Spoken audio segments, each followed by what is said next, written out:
Well, I thought there were some good things that you want to emphasize. I thought the way we came out defensively, I thought we moved the ball, shared the ball like we always do. When I put the next group in, they were a little tight.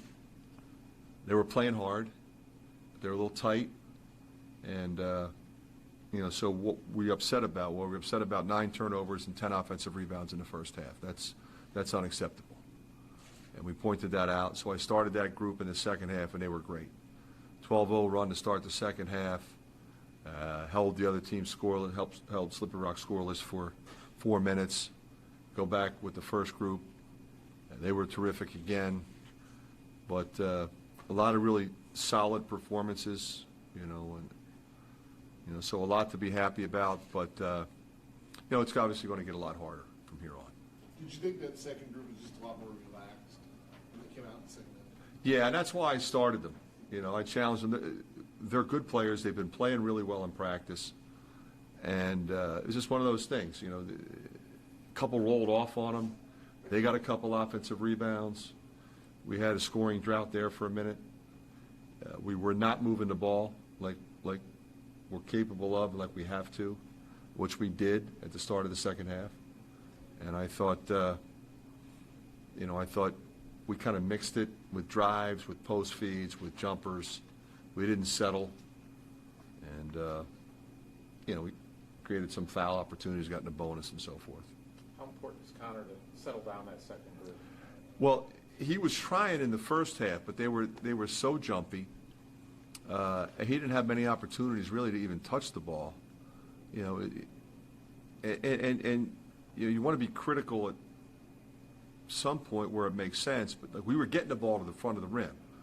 Aaron and Tony in particular, they were getting there. They weren't finishing, and then we weren't getting any seconds. So that was disappointing. So, I thought he really got those guys. At halftime, he talked before we went in as coaches, and he didn't know that I was going to start that group in the second half, but he had them ready. The media day, I think Patrick was still out with the sprained ankles. When did he get back? And he was fantastic today, obviously, but is that representative of what you've seen? He was playing that way all summer, and that's why I felt so bad for him, because he was not playing that way when he first came back, which is understandable. You're out 6 weeks. You're not going to be the same. So he was a little slow that first week. Second week, a little bit better. Last week, you started to see it coming, and so I'm not surprised that he played the way he did tonight. I'm happy for him. Hayden Sanford really settled down the second half. I mean, would you say anything in the locker room to get him going? But I said, I did. I just went over and put my arm around him right before the half started. I said, just relax and do what you do. Settle down. You're a good player. Trust your talent. He said, I got it, Coach. And he was, he just needed to get one to drop. And then once he got one to drop, now because he's a really good cutter, he moves without it, and he's a really good passer. So when he's moving without it, if he's not going to catch and shoot, then he's going to catch it and move it. So he's a guy that really knows how to play. And you don't realize how big he is. He's 6'7", 220. He's a big kid. So he can finish in there in traffic. What happened to Patrick to keep him out so long, or was it something that evolved? Yeah, I just left that other group in there for a while. No, I mean, I'm sorry, when he was out for 6 weeks. Oh, he had one sprained ankle, and then the first day back he sprained the other one. So he had 2 sprained ankles, and they were bad ones.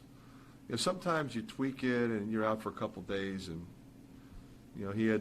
they were swollen, and then it was black, and he was black and blue from his kneecap to his big toe. Your top 10 didn't include a Gundelin and Mulvey just today or whatever. It seems like Rebracha does give you something at that 5, though. Yeah, Phillips playing really well. I mean, he's really grown.